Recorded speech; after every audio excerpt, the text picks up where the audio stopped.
Hello students, a very first good morning to all. I hope you all are good. So in last lecture we discussed the oogenesis means formation of haploid female gametes, that is ova from oogonia. In today's lecture we are going to study menstrual cycle. So let's start with the topic menstrual cycle. So students, what is menstrual cycle?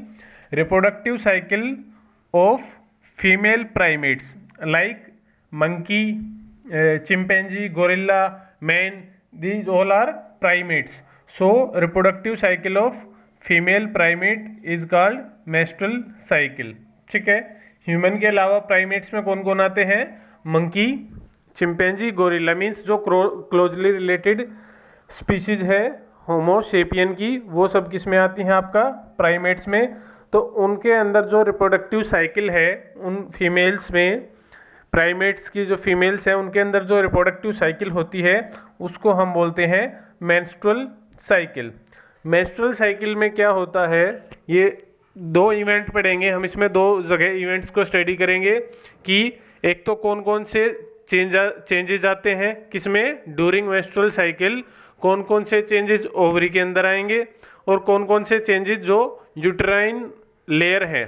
हमने uterine की 3 layer को study किया था, पेरीमेटेरियम बाहर वाली layer, middle मेटेरियम means मायोमेटेरियम जो middle वाली layer है, एंड इनर मेटेरियम एंडोमेटेरियम जिसको हमने बोला था। जो आपका एंडोमेटेरियम थी वो मेंस्ट्रुअल साइकिल में इंपॉर्टेंट रोल प्ले करती है। ठीक है, तो हम देखेंगे जो आपका एंडोमेटेरियम है, यूट्रस की जो लेयर है एंडोमेटेरियम, उसके अंदर मेंस्ट्रुअल साइकिल में कौन कौन से चेंजेस आते हैं, या फिर ओवरी के अंदर कौन कौन से चेंजेस आते हैं। ठीक है, तो मेंस्ट्रुएशन क्या है?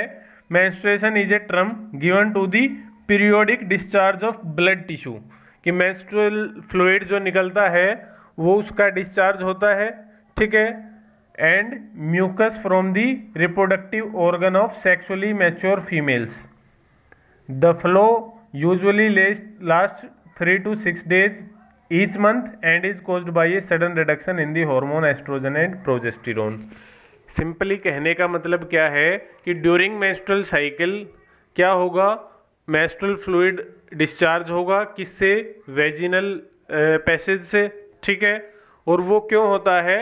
Due to breakdown of endometrium. जो आपकी एंडोमेटेरियम होगी वो प्रोजेस्टेरोन का जो आपका लेवल होगा वो कम हो जाता है एकदम से, उसके कारण जो आपकी एंडोमेटेरियम की जो लेयर होती है वो रप्चर हो जाती है, और जो आपका अनफर्टिलाइज्ड एग होगा और जो आपका एंडोमेटेरियम के रप्चर होने से जो ब्लड निकला है वो ब्लड दोनों डिस्चार्ज कर दिए जाते हैं थ्रू वेजिना, जिसको हम बोलते हैं ब्लीडिंग।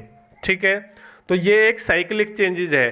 ठीक है, मीन्स एक साइकिल चलेगी, आपका एंडोमेटेरियम है वो दोबारा से रीजनरेट करेगी, फिर वो अपनी थिकनिंग बढ़ाएगी, फिर अगर उसको फर्टिलाइजेशन नहीं हुआ तो अगेन वो रप्चर हो जाएगी, फिर से ये साइक्लिक जो प्रोसेस है वो चलती रहेगी।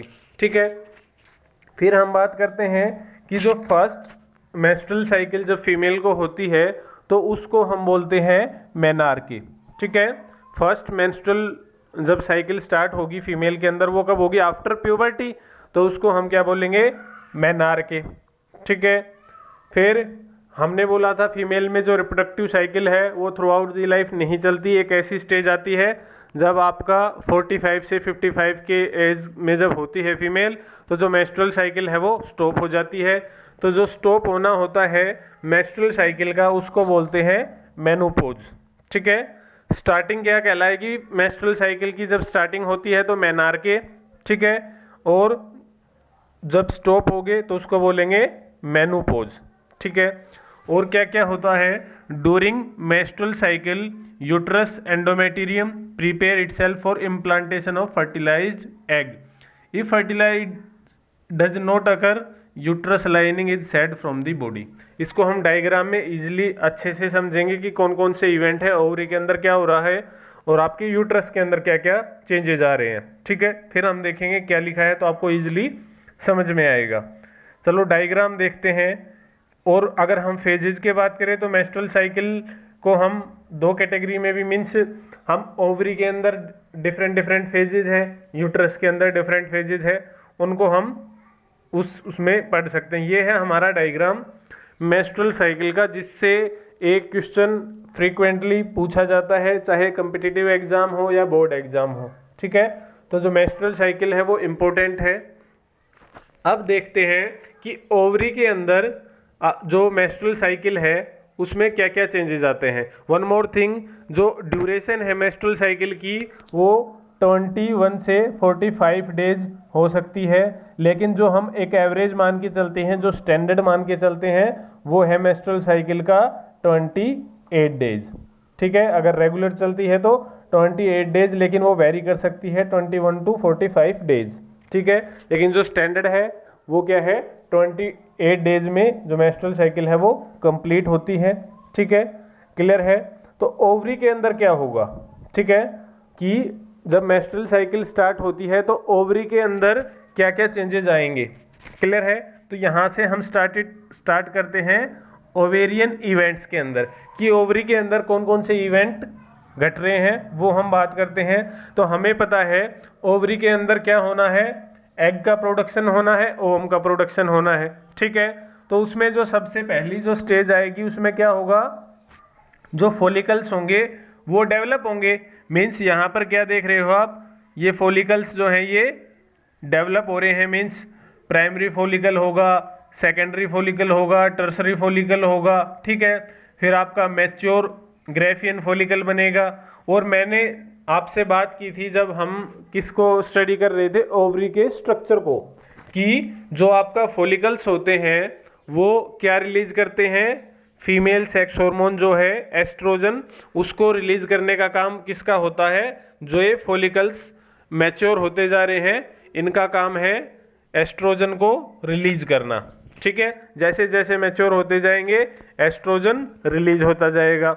ठीक है, तो अब आप देखोगे ओवेरियन हार्मोन की बात करें, ओवरी से दो हार्मोन रिलीज होते हैं, एक तो एस्ट्रोजन जो डेवलपिंग फॉलिकल सिक्रीट करते हैं, दूसरा प्रोजेस्टेरोन जो कौन सिक्रीट करता है, कॉर्पस ल्यूटियम, ये भी हम बात कर चुके हैं। ठीक है, तो जो पहली फेज जो होती है या पहली स्टेज जो होती है मेंस्ट्रुअल साइकिल में, कि ओवरी के अंदर कौन सी स्टेज होगी, मीन्स यहाँ पर क्या हो रहा है, यहाँ पर जो आपके फॉलिकल हैं वो मैच्योर हो रहे हैं।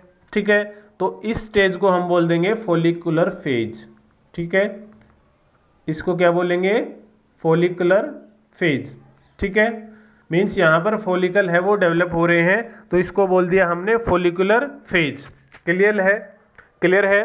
ठीक है, फिर क्या होगा, ये जो एस्ट्रोजन है उसको आप देख सकते हो, ये ओवरी के हार्मोन दिखा रखे हैं कि कैसे इनका पीक आएगा, मीन्स कभी इनका सिक्रीशन बढ़ेगा कब घटेगा। तो यहाँ पर आप देख सकते हो जो एस्ट्रोजन है ये जैसे जैसे आपके ग्रेफियन फॉलिकल या जो फॉलिकल्स है वो मैच्योर हो रहे हैं, इनका जो सिक्रीशन है वो इंक्रीज हो रहा है। ठीक है, ओव्यूलेशन जब होगी, जब इनका जो सिक्रीशन होगा वो पीक पर होगा। ठीक है, मीन्स जब ग्रेफियन फॉलिकल बन गया तो जो एस्ट्रोजन का सिक्रीशन है वो बहुत ज़्यादा इंक्रीज हो गया। आप यहाँ पर देख सकते हो कि ये सिक्रीशन कितना हाई हो गया। ठीक है, जैसे ही एग है वो मैच्योर होता है, जो ओवम है मीन्स वो सिक्रीट होने पे होता है, उसका ओव्यूलेशन होना होता है, तभी जो यहाँ से ओवरी से मैसेज जाता है ब्रेन के पास। ठीक है, किसके पास जाएगा, ब्रेन के पास। ब्रेन में पिट्यूटरी मैसेज करेगी किसको, दो हार्मोन वो रिलीज करवाएगी, कौन कौन सा, ल्यूटिनाइजिंग हार्मोन और एफएसएच हार्मोन। तो एफएसएच है वो तो रेगुलर रहता है, थोड़ा सा उसमें आपको ओव्यूलेशन पे इंक्रीज देखने को मिलेगा और फिर वो कांस्टेंट हो जाएगा। लेकिन जो एलएच है ल्यूटिनाइजिंग हार्मोन है वो एकदम से इंक्रीज होता है कब, ओव्यूलेशन के टाइम पे, मीन्स अप्रोक्सीमेट 14th या 15th day of menstrual cycle जो होगा उसमें ओव्यूलेशन होता है, मीन्स ओवरी से एग का रिलीज होना ओव्यूलेशन है। तो वो ओव्यूलेशन कौन कराता है, एलएच। ठीक है, वो क्या करवाता है, ओव्यूलेशन की प्रोसेस को कंप्लीट करवाएगा। इसीलिए जब ओव्यूलेशन होने वाला होगा, ग्रेफियन फॉलिकल मैच्योर हो जाएगा और 14th डे के अप्रोक्स जब ओव्यूलेशन होगा तो LH जो है वो एकदम से इंक्रीज हो जाएगा, जैसे आप यहाँ देख सकते हो। ठीक है, तो इसको हम बोलते हैं LH सर्ज। ठीक है, क्या बोलेंगे? LH surge. ठीक है, LH सर्ज मीन्स एकदम से जो LH का लेवल है वो एकदम से हाई हो गया। ठीक है, इसको बोलेंगे LH सर्ज। ठीक है, ओव्यूलेशन हो गया, फिर से ये इसका जो सिक्रीशन है वो नॉर्मल हो जाएगा, क्योंकि इसका काम इतना ही था, ओव्यूलेशन कराना। अब देखो वापस से ओवरी पे चलते हैं। सेकंड जो स्टेज होगी, पहली तो थी follicular phase means follicle develop कर रहे थे। सेकंड जो स्टेज होगी वो क्या होगी स्टूडेंट्स? ओव्यूलेशन। सेकंड स्टेज में क्या हुआ? ओवरी से जो आपका सेकेंडरी oocyte था वो रिलीज हो गया, तो इस प्रोसेस को बोला हमने ओव्यूलेशन। तो ओवरी के अंदर सेकंड स्टेज कौन सी हुई? Ovulatory phase. कुछ भी याद करने का नहीं है, सिर्फ समझते जाओ, पूरी स्टोरी क्लियर हो जाएगी। ठीक है, पहला इवेंट क्या हुआ? ओवरी के अंदर फॉलिकल्स थे वो डेवलप हो गए, और जैसे जैसे फॉलिकल डेवलप होते गए एस्ट्रोजन उनसे रिलीज होता गया और एस्ट्रोजन का लेवल इंक्रीज होता गया। ठीक है, फिर जब वो कंप्लीटली मैच्योर हो गया, ग्राफियन फॉलिकल में कन्वर्ट हो गया, तो उससे आपका सेकेंडरी oocyte रिलीज हो गया। अब वो बच गया खाली, तो अब उसमें से एम्प्टी जो ग्राफियन फॉलिकल होगा, आपको पता है वो किस में कन्वर्ट होगा? कॉर्पस ल्यूटियम में। ठीक है, तो अब जैसे ही oocyte सेकेंडरी oocyte रिलीज हुआ ग्राफियन फॉलिकल से, आप नोटिस करो जो लेवल ऑफ एस्ट्रोजन है वो क्या हो गया? कम हो गया। ठीक है, क्यों? क्योंकि अब ग्राफियन फॉलिकल एस्ट्रोजन रिलीज नहीं कर रहे। ठीक है, क्यों? क्योंकि उससे सेकेंडरी oocyte निकल चुका है, तो अब उससे एस्ट्रोजन रिलीज नहीं होगा। फिर क्या है? फिर अब कौन इंक्रीज करेगा? मींस अब जो आपका एम्प्टी ग्राफियन फॉलिकल था वो कन्वर्ट हो गया कॉर्पस ल्यूटियम में।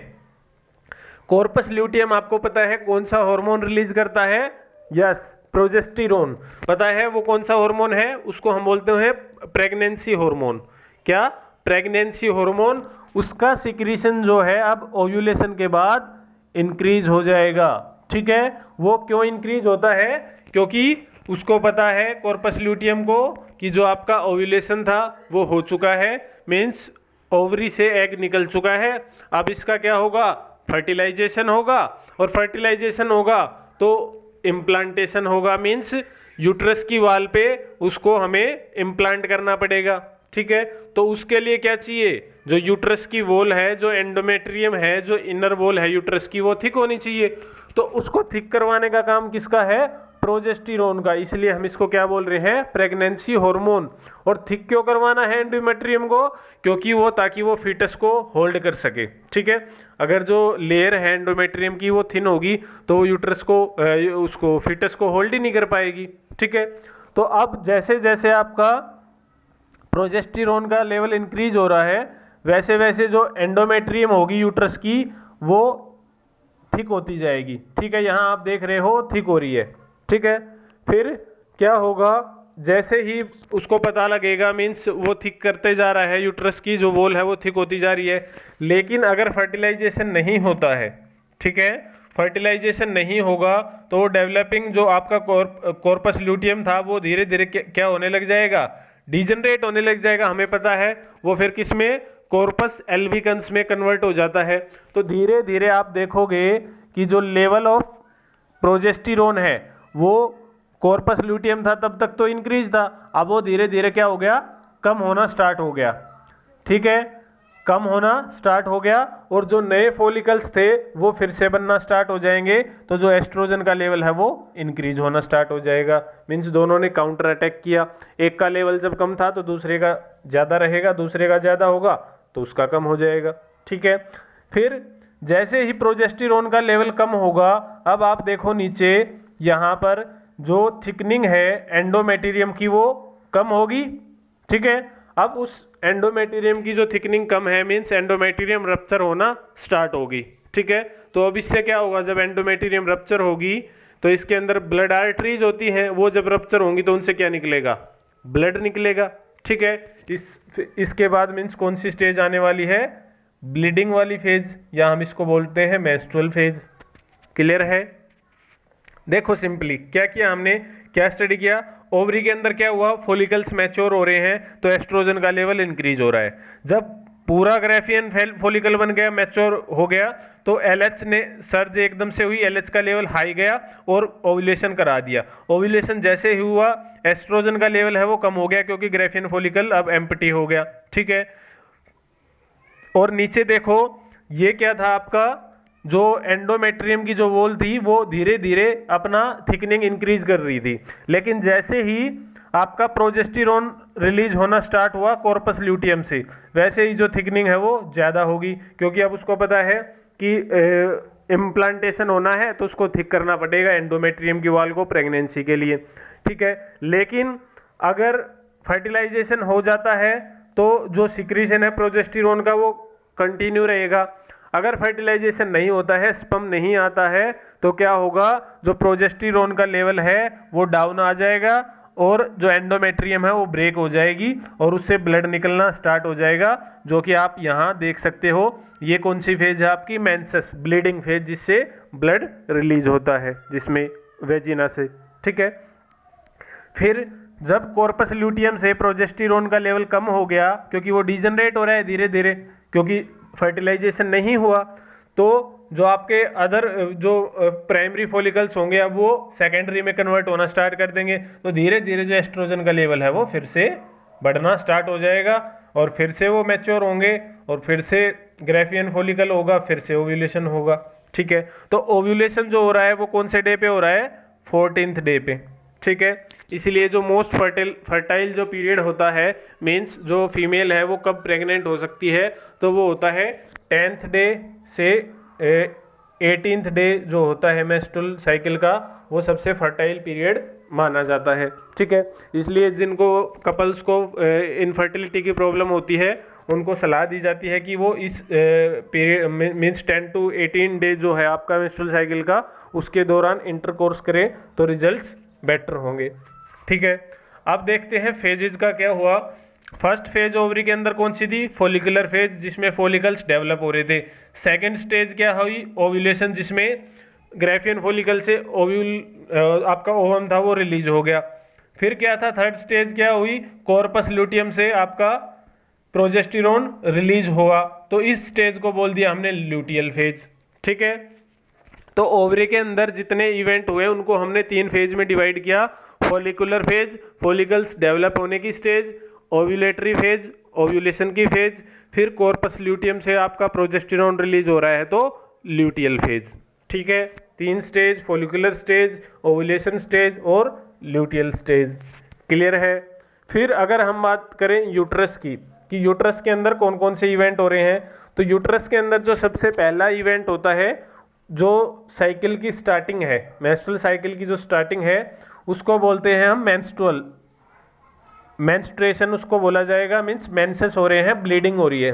और जो ब्लीडिंग फेज है या जो मेंस्ट्रुअल की जो फेज है वो वेरी करती है 2 to 7 डेज। ठीक है, मींस किसी को 2 डेज भी ब्लीडिंग होती है, किसी को 3 डेज, किसी को 4, किसी को 5, और किसी को ज़्यादा ब्लीडिंग हो रही है तो वो 7 डेज तक भी जा सकती है।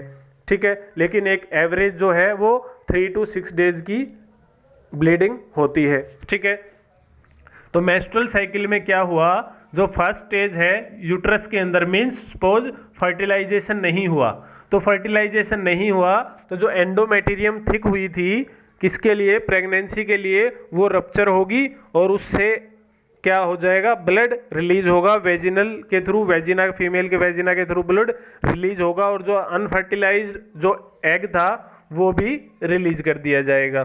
ठीक है, तो फर्स्ट जो स्टेज है वो है मेंस्ट्रुएशन। ठीक है, इसमें क्या होगा, ब्लड रिलीज होगा, ब्लीडिंग होगी। फिर ब्लीडिंग होगी तो क्या होगा, फिर से एंडोमेट्रियम की थिकनिंग होना स्टार्ट हो जाएगी। ठीक है, क्यों, फॉलिकल्स जो है वो अपने आप को क्या करेंगे, मैच्योर करना स्टार्ट करेंगे, और मैच्योर करना स्टार्ट करेंगे तो इसको लगेगा फिर से फर्टिलाइजेशन होने वाला है, तो फिर से एंडोमेट्रियम की जो वॉल है वो थिक होना स्टार्ट हो जाएगी। इसको हम बोलते हैं फॉलिकुलर फेज या प्रोलिफरेटिव फेज। प्रोलिफरेट करना होता है सेल का नंबर इंक्रीज होना, उसका साइज का बढ़ना। ठीक है, तो मीन्स एंडोमेट्रियम का साइज इंक्रीज हो रहा है। ठीक है, थिकनिंग उसकी इंक्रीज हो रही है। तो जो सेकंड जो स्टेज है यूट्राइन इवेंट के अंदर वो क्या है, प्रोलिफरेटिव फेज, या इसको हम बोल सकते हैं फॉलिकुलर फेज। ठीक है। फिर जो आपका ये हो गया एग रिलीज हो गया, मीन्स ओव्यूलेशन हो चुका, तो लास्ट जो इसमें स्टेज आती है उसको हम बोलते हैं सिक्रेटरी फेज। सिक्रेटरी फेज कौन सी होती है, या इसको ल्यूटियल फेज भी बोला जाता है। जब एंडोमेटेरियम सबसे थिक होती है वो स्टेज कौन सी होती है, ल्यूटियल फेज या सेक्रेटरी फेज। ठीक है, तो यूट्रस के अंदर हमने मेन कौन कौन सी पढ़ी, एक तो मेंस्ट्रुअल फेज, एक प्रोलिफरेटरी फेज और एक सिक्रेटरी फेज।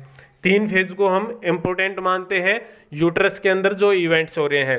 पहले इवेंट में पहली स्टेज में मेंस्ट्रुअल हुआ, मींस जो एंडोमेटेरियम ब्रेकडाउन हुई, उसके साथ ब्लड रिलीज हुआ और जो अनफर्टिलाइज्ड एग था वो वेजिनल रीजन के थ्रू रिलीज कर दिया गया, जिसको हमने बोला ब्लीडिंग फेज भी। ठीक है। सेकंड, फिर से जो आपका फॉलिकल थे वो मैच्योर होना स्टार्ट हुए, उन्हें अपना साइज इंक्रीज करना स्टार्ट किया, थिकनिंग ज्यादा हुई एंडोमेटेरियम की, तो हमने प्रोलिफरेटिव फेज बोल दिया। फिर जब आपका सबसे ज्यादा थिक जो है आपका एंडोमेटेरियम, उस फेज को हमने बोला क्या, ल्यूटियल फेज या सिक्रेटरी फेज। ठीक है।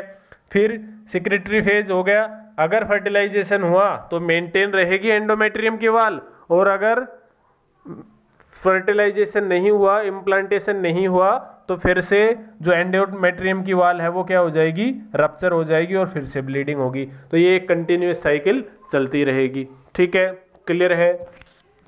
और ये कंट्रोल किससे की जाती है, पूरी जो मेंस्ट्रुअल साइकिल है वो हार्मोन से कंट्रोल की जाती है। ठीक है। एस्ट्रोजन का लेवल बढ़ेगा, मींस फॉलिकल बढ़ रहे हैं, उनका साइज इंक्रीज हो रहा है, वो मैच्योर हो रहे हैं, तो एस्ट्रोजन का लेवल हाई रहेगा।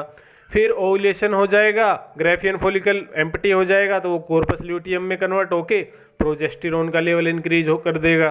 क्लियर है। तो ये ऐसे मेंटेन होता है। जो आपकी कॉन्ट्रासेप्टिव पिल्स आती हैं, मीन्स प्रेगनेंसी को रोकने के लिए जो पिल्स यूज की जाती है, उनमें जो कॉन्ट्रासेप्टिव पिल्स होती हैं उनके अंदर क्या होते हैं, हॉर्मोन्स ही होते हैं, जिससे मेंस्ट्रुअल साइकिल को हम डिले कर सकते हैं। मेंस्ट्रुअल साइकिल नहीं होगी, मीन्स एग रिलीज नहीं होगा, तो फर्टिलाइजेशन नहीं होगा, तो उसमें सिंगल एस्ट्रोजन वाली भी आपकी कॉन्ट्रासेप्टिव पिल आती है, या एस्ट्रोजन और प्रोजेस्टेरोन का कॉम्बिनेशन भी आता है। ठीक है। तो ये थी मेंस्ट्रुअल साइकिल। क्लियर है। ड्यूरेशन कितनी है, एक स्टैंडर्ड जो हम मान के चलते हैं 28 डेज। फर्स्ट 2 7 डेज और 5 डेज तो हो गया आपका मेंस्ट्रुअल फेज, ब्लीडिंग फेज। फिर 14th डे तक हो गया आपका फॉलिकुलर फेज, 14th से 16th डे ओव्यूलेशन। उसके बाद के जो डे बेज बच गए 28 डेज तक, 10 to 12 डेज, वो हो गया आपकी सिक्रेटरी फेज या ल्यूटियल फेज। ठीक है, इसको हम ऐसे डिवाइड कर सकते हैं। इसमें अगर हम देखें तो जो आपका फर्स्ट से 5 डेज है वो है मेंस्ट्रुअल। ठीक है, मेंस्ट्रुएशन मीन्स ब्लीडिंग फेज। फिर 6th डे से 10th डे तक जो हम मान के चलते हैं वो यूट्रस लाइनिंग जो होती है, मीन्स एंडोमेट्रियम है, वो थिक होती है, उसको हम मानते हैं 6th से 10th डे तक वो होती है। फिर 10th से 18th डे हमने बोला था मोस्ट फर्टाइल पीरियड है, मीन्स इस टाइम में क्या होगा, ओव्यूलेशन होगा। फिर 18th से 28 डेज तक जो होता है, जो यूट्रस लाइनिंग है वो कंटिन्यू थिक होना स्टार्ट रहती है। ठीक, क्यों, क्योंकि वो सोचती है प्रेगनेंसी हो गई तो इम्प्लांटेशन होगा और यूट्रस की वाल पे फीटस को इम्प्लांट कराना पड़ेगा, तो इसके लिए वो उसको थिक होना जरूरी है। तो अगर फिर फर्टिलाइजेशन नहीं हुआ तो फिर से वो क्या हो जाएगी, मेंस्ट्रुअल हो जाएगी, जो थिक हुई थी एंडोमेट्रियम की वाल ये ब्रेक हो जाएगी और ब्लीडिंग होगी। ठीक है, तो ऐसे आपकी जो साइकिल है, रिप्रोडक्टिव साइकिल है, जो मेंस्ट्रुअल साइकिल है, वो ऑपरेट होती है। क्लियर है। चलो, तो आई थिंक कोई डाउट नहीं होगा मेंस्ट्रुअल साइकिल में, क्योंकि कई बार कंफ्यूजन होता है हमें, कई बार तो यही नहीं पता होता कि जो मेंस्ट्रुअल साइकिल है उसको कहाँ से पढ़ना स्टार्ट करें, इस डायग्राम में कहाँ से स्टार्ट करें। तो अगर आपको कुछ समझ में नहीं आ रहा तो आप ओवेरियन इवेंट से अगर स्टार्टिंग करोगे तो आपको सब कुछ क्लियर हो जाएगा कि ओवरी के अंदर क्या क्या इवेंट्स हो रहे हैं। ठीक है, उससे आपको पूरी जो मेंस्ट्रुअल साइकिल है वो क्लियर हो जाएगी। ठीक है, फिर कुछ और अगर स्टेप्स देखें तो मेंस्ट्रुअल फेज में क्या है, सबसे पहली स्टेज जो है ब्लीडिंग फेज है, 3 to 5 डेज होती है। इसमें क्या होता है, breakdown of endometrium lining and blood vessel occurs, it leads to bleeding comes out through vagina। ठीक है, जो एंडोमेटेरियम की जो वॉल है वो ब्रेक डाउन होगी और जो फैलोपियन ट्यूब में अनफर्टिलाइज्ड एग है वो भी यूट्रस के थ्रू और वेजिना के थ्रू बाहर रिलीज कर दिया जाएगा। ठीक है, उसको हम बोलते हैं मेंस्ट्रुअल फ्लूइड। ठीक है, मेंस्ट्रुअल ब्लड ना बोल के उसको मेंस्ट्रुअल फ्लूइड बोला जाना ज़्यादा ठीक है, क्योंकि उसके अंदर सिर्फ ब्लड नहीं होता, उसके अंदर जो आपका वेजिनल सिक्रीशन है वो भी होता है, यूट्रस का सिक्रीशन है वो भी है। ठीक है, सिर्फ ब्लड नहीं होता, 50% तो उसके अंदर ब्लड होता है, 50% में आपके और भी सिक्रीशंस होते हैं रिप्रोडक्टिव ऑर्गन्स के। ठीक है, जो ब्लीडिंग है it occurs only when ovum released and fertilization does not occur. तो ब्लीडिंग कब होगी? जब एग तो रिलीज हो गया, एग तो फैलोपियन ट्यूब में आ गया, लेकिन फर्टिलाइजेशन नहीं हुआ। तो फर्टिलाइजेशन नहीं हुआ तो एंडोमेट्रियम की वॉल है वो रप्चर हो जाती है। इसको हम वीपिंग ऑफ यूट्रस भी बोलते हैं। क्या बोलते हैं? Weeping of uterus means uterus का रोना। अब रोता क्यों है यूट्रस? क्योंकि उसने लॉस्ट कर दिया किसको? एग को। बिना फर्टिलाइजेशन के एग है वो ओवरी से मीन्स इससे वेजिना से बाहर चला गया, इसलिए इसको वीपिंग ऑफ यूट्रस भी बोला जाता है। ठीक है, क्लियर है। Lack of menstruation is the indication of pregnancy. अगर मेंस्ट्रुअल ब्लीडिंग नहीं हो रही तो इसका मतलब क्या है? फीमेल है वो प्रेग्नेंट है, मीन्स टाइम है वो इंक्रीज हो सकता है। कई बार जैसे नॉर्मल 28 डेज की साइकिल है, कई बार जो ब्लीडिंग है वो 35 डेज तक भी नहीं होती, 40 तक भी चली जाती है, लेकिन उसके बाद भी अगर ब्लीडिंग नहीं हो रही है तो इसका मतलब क्या है? It is a indication for pregnancy, कि फीमेल इज प्रेग्नेंट। ठीक है, और जब तक प्रेगनेंसी रहेगी, जब तक मेंस्ट्रुअल साइकिल स्टॉप रहेगी। क्लियर है। सेकेंड है फॉलिकुलर फेज। इसमें क्या है? मेंस्ट्रुअल फेज के बाद आएगी, फिर इसमें क्या है? जो फॉलिकल्स है उनका मैच्योरेशन होगा, primary secondary tertiary Graafian follicle वो मैच्योर होते रहेंगे। पिट्यूटरी इस दौरान क्या हार्मोन रिलीज करता रहेगी? FSH और LH। ठीक है, और जब ग्राफियन फॉलिकल मैच्योर हो जाएगा तो LH का जो सिक्रीशन है वो एकदम से इंक्रीज हो जाएगा, जिसको हम बोलेंगे LH सर्ज। क्लियर है। एस्ट्रोजन है वो ओव्यूलेशन तक उसका जो लेवल है वो हाई रहता है, फिर एकदम से लो आ जाएगा, क्योंकि वो आपका जो ग्राफियन फॉलिकल था वो एम्प्टी हो गया, उससे कॉर्पस ल्यूटियम बन गया, तो अब प्रोजेस्टेरोन का लेवल इंक्रीज होगा। क्लियर है। रैपिड सिक्रीशन ऑफ LH वो क्या होगा? LH surge.